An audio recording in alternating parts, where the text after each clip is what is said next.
Hi guys, it is Dave in real life, and this is on the Just Real Talk channel. And yeah, this is a new video. I don't know if I'm going to be able to do this every week, but certainly something that we're going to look at going forward. And yeah, this is a SmackDown review come wrestling, Fantasy Wrestling League update video. Yeah, we got the end of week 2, which is amazingly no pay-per-view, so I can do this video early. So yeah, we are going to just have a quick overview on what happened on SmackDown, what I thought was like really important, and obviously we will get to the Bray stuff because that was the biggest talking point of SmackDown last night. But yeah, obviously the Fantasy Wrestling League is also going to be talked about. We will have a table update for week 2. So it's all good stuff. There is some movement in that table, which is very interesting. But without further ado, we're going to talk about what happened on SmackDown last night. I don't want to dwell on this too much, because obviously a lot of you guys were in the watch along. But this is kind of like for people that weren't. The show started off with very interesting situation between Drew McIntyre and Karrion Kross. Karrion Kross and Scarlett were involved in a car crash before the start of the show. Karrion clearly affected by this, blood on his face. Scarlett had a broken nose. I was like wondering what the hell had gone on. And then all of a sudden, Drew McIntyre comes out of nowhere and starts beating down on Karrion to a point where he got Karrion's head and was going to slam it with a car door. This was pretty brutal, and it really came across that way. It did take quite a few members of staff, including Adam Pearce, to restrain Drew McIntyre. But yeah, this was pretty gripping. Great way to start the show, in my opinion. We have seen similar stuff like this on like NXT with car crashes and SmackDown as well before with Jeff Hardy. I think wrestlers should not be driving to work anymore. I think that is the message that WWE are putting out. But obviously if this was real, there'd certainly be allegations of manslaughter and stuff like that, or certainly intent to damage. This could be a lengthy court case for poor old Drew McIntyre, to be fair, if found guilty of the car crash in the first place. But yeah, it's very interesting, great way to start the show, and obviously causes Karrion Kross to be taken out of the Fatal 4-Way match which he was advertised for, which does have massive implications to the show itself as a whole. So yeah, it's built, the whole segment built up the continuation of the Drew McIntyre Karrion Kross feud. So yeah, that is continuing, which is, it's interesting. I think we need that for Drew to eventually get the victory over Karrion. But also, obviously, he's now out of that Fatal 4-Way match, which then we do kind of have a match with Sami Zayn, yada, yada, yada. Sami Zayn wins a quite long match as well. We cut to backstage. We've got Rey Mysterio. This is a really important part, as he's talking to Triple H about quitting if he has to stay on Raw. He really does not want to face his brother, his son, even his brother, let's say it, his son, Dominic, who's obviously a part of the Judgment Day. He doesn't want to face his son, which is quite understandable in hindsight, but it does kind of look like, please, Triple H, can I please come to SmackDown? I don't want my son to bring me up on TV. It did look like he was kind of running away, scared that his son would get a victory over him. But hey ho, there you go. That's something that certainly happened. Threatening to quit, which did set alarm bells in the chat at the time, including me. But yeah, we do get an answer to this later on in the show. Other than that, other major talking point, and I'm making this a major talking point because I think I've solved the problem, or even figured out what WWE are doing. This is interesting. Roxanne Perez goes backstage. He's talking to Shotzi and Raquel, Rodriguez about a potential opponent for Cora Jade at NXT. Obviously, Damage Control get involved. Bayley's like, oh, I'm the obvious choice. Why are you asking these? These are losers. And a nice little quip from Roxanne Perez. Why would I choose you? You're on a losing streak. So, yeah, that really put Bayley in a place. Bayley then challenges the three. Roxanne, in the moment as well, chooses Raquel Rodriguez as the person what will face Cora Jade at NXT. So, yeah, Raquel Gonzalez, or Raquel Rodriguez now, is back on NXT shortly after leaving. So that's interesting. But yeah, we got a 6-woman tag team match, which Damage Control win. And obviously Roxanne Perez gets a hell of a lot of time in the ring with Bayley. And there's a lot of back and forth between these two with the rest of the ladies out of the way. Bayley picks up a victory here. She wins it for Damage Control, but I think there's more to this than that. And I think it's setting up for Tuesday night on NXT, or maybe even Monday night on Raw. Because I think Cora Jade is going to pick Bayley. I think she's going to pick Bayley going forward. So you're going to have Bayley versus Roxanne Perez on NXT. You're going to have Raquel Rodriguez versus Cora Jade. And I'm going to be bold. Roxanne wins, Cora Jade loses. That is how I feel it's going to go down. I think that Bayley actually gets on board. That'll be the first match on the show. Obviously, this will set it up. Yeah, I think Cora Jade's going to pick Bayley to go on NXT. I think it's the best choice. I think Bayley coming back has really just really heightened the talent that is here, Dakota Kai and Io Sky. I think that she's there just to elevate them and not herself. I think that's the whole point. And getting that not a shock victory, but getting the victory on SmackDown, getting the pinfall over Roxanne Perez is setting up a match on NXT for me. So that's the reason why I've added that to this video. Then, obviously, next big segment is Rey Mysterio. He's joined the Fatal 4-Way. It's as simple as that. He's joined the Fatal 4-Way. And he wins. He wins. So, not only did they take Carrion out, having him still continue his feud with Drew, they put Rey in. He takes it. He takes that #1 contendership for the Intercontinental Championship, which is a bloody mouthful.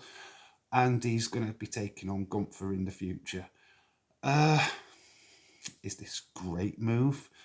I do kind of like the little guy going up against the big guy.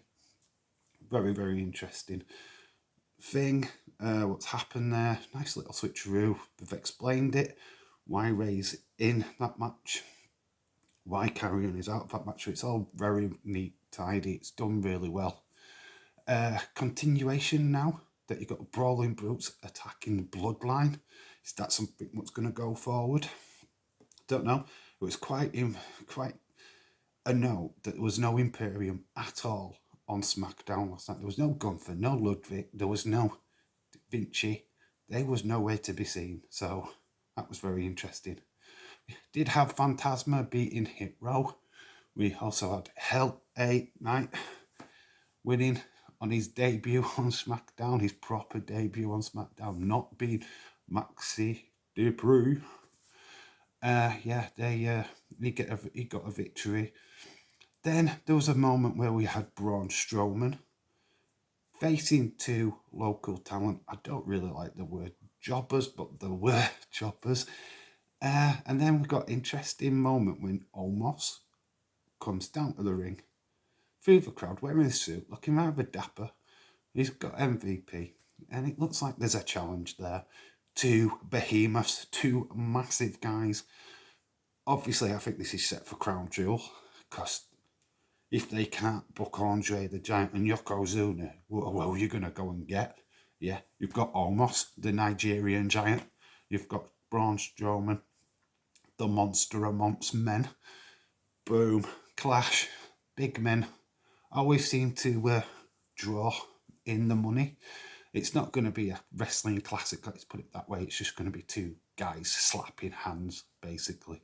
So yeah, that's something to look forward to. Yeah, so that is kind of like the review. There's nothing really much else to talk about, just little things. Bray's new faction dotted throughout the show. There's little symbols put everywhere. Liv Morgan doing a senton off scaffolding onto Sonya Deville. Very dark in her mannerisms. Obviously, just this shot of her face right now, what you can see on the screen, makes me think that there's something more. And lots of things what are linking her right now to Bray Wyatt. And I want to state this: no Eva Marie. Let's just put that out there. No Eva Marie. Whew. We can breathe. We can breathe. That leads to the final segment of the show, and obviously the major talking point. Obviously, 10 minutes into the video. Don't want to overdwell on this because I'm sure there's loads of people making videos on this. And yeah, of course, it's Bray Wyatt. The biggest talking point on SmackDown is Bray Wyatt. I could do a separate video on this. Might do a separate video on this. Let me know in the comment section if you want that. But yeah, he come out. It wasn't Bray Wyatt what came out. This was no gimmicks, just Wyndham. This was purely Wyndham written there. Let's get that out there. There was no over-exaggeration. There was no play up to the camera. This was just Wyndham. How can I put it? It was just Wyndham. Very heartfelt. Spoke to the fans. Even spoke specifically certain fans that he has interacted from his release. And there's been quite a few what have reached out to Bray or to Wyndham. That was his little nod back to the fans, the Fireflies, the people what have been there from day one and have not left his side. Massive shout out to friends of mine over at the Insiders and their weekly podcast, which is the Abbey's Window. Absolute shout out for them for continuing to do great work and literally keeping that buzz for Bray, buzz for Wyndham. Keeping it alive over there when a lot of the times people were like, yeah, he's not on TV, we don't want to know. Me, myself included, I'm going to put my hand up and say that I wasn't interested in anything to do with Bray until he was back on TV. That's my bad. But hey ho, he's back on TV now, so let's embrace and enjoy Bray, Wyndham, whatever the story is. Obviously, we got the Uncle Howdy mask present on TV. We don't know who this guy is properly. We just know that the mask is called Uncle Howdy. So what goes off with this going forward is still up in the air. So we don't quite know what's going on. Interesting stuff that will say, come with me, little one. I mean, referring to Bray as the little one. Lots of stuff there, really lots of stuff. Yeah, your life is over. Very dark, really dark. But there's lots of images. We'd seen the one with the rabbit guy, or what seems to be a rabbit guy in the hallway with his arms out. There was another moth, proper moth, which I think was like an examination thing. What was pointed out by people over the last couple of weeks with the QR codes. There was another person with a mask, but this was followed. It followed an eye who's been using eyes a lot in their promo work. Liv Morgan, come watch me, has been her catchphrase for quite some time now. She wears eyes on her ring gear. She had an eye, I think, on a ring gear at Extreme Rules, I believe somebody was saying. So yeah, it all points to her at the moment, which is very interesting because still a lot of people think that Alexa is in the background somewhere. I even got a shot here of that Liv Morgan match where there's quite possibly somebody in the shadows. I don't know if this is actually a proper shadow or somebody watching, but there's lots of stuff here to really deep dive into, which is really what we want as wrestling fans.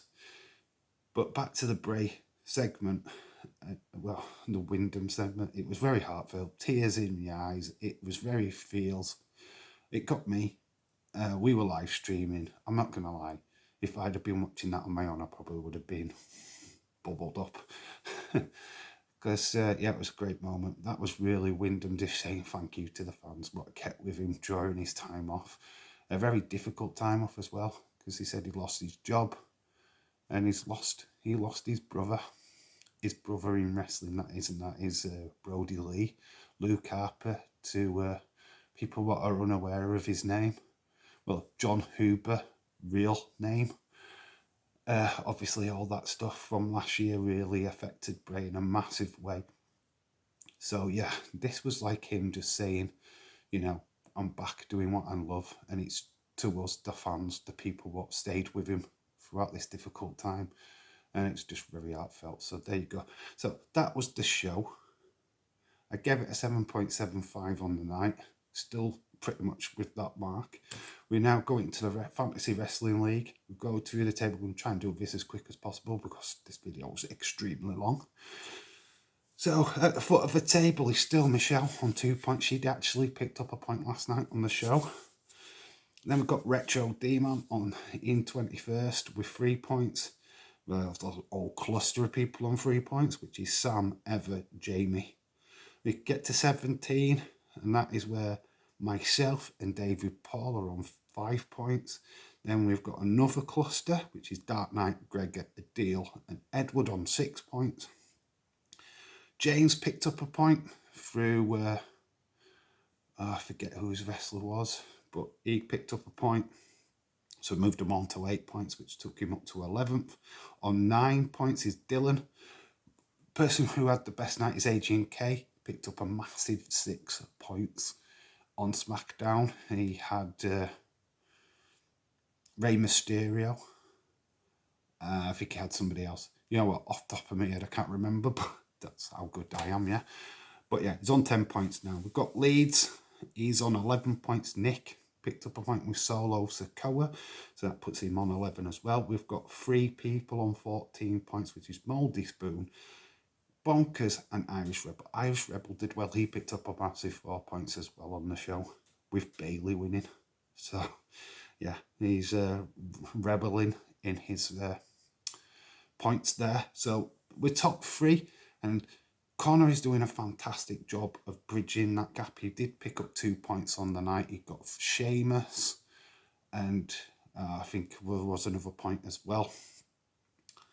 He got 16 points now. He's literally 2 points away from Keaton, who is still in second place. No points for Keaton or Chloe, so they've kept their positions. Chloe on 20 points, Keaton on 18. Yeah, but Connor is now starting to bridge that gap. There's literally only 6 points now. Only 4 points between third and top. So yeah, we're interesting week of the of the Fantasy Wrestling League. Obviously, we're going to keep monitoring this, so there will be a video out again next week. Hopefully, I don't know when that video will drop, but it will drop, and I'll keep you updated with the Fantasy Wrestling League as and when. And hopefully soon we will be crowning our first ever champion. I know we had a champion in the first month of the last one on the old channel, but this is brand new, this is fresh. So we are starting it as this is. So yeah, the first champion will be announced very, very soon. So could it be Chloe? Could it be Keaton? Could Connor get the points? It's all up in the air. Obviously, we've got lots of stuff going off next week. We have got NXT Halloween Havoc, where there's going to be a lot of the NXT stars earning points. I mean, Grayson Waller, come on, beat Apollo. So I can get some major points. Yeah, but yeah, enough said. Anyway, this is just real talk. I've been Dave in Real Life 2. This has been the SmackDown review and Fantasy Wrestling League update video. Thank you so much for watching. If you like this video and you want to see more like this in the future, please put it in the comment section below. Please like, comment and subscribe, because it really helps me and Just Nick out massively. Join Just Nick tonight for that crossover boxing, and he's also doing the female one as well, which I still need to do a thumbnail for, so I'm going to be busy doing that. So I've been Dave in real life. Bye for now.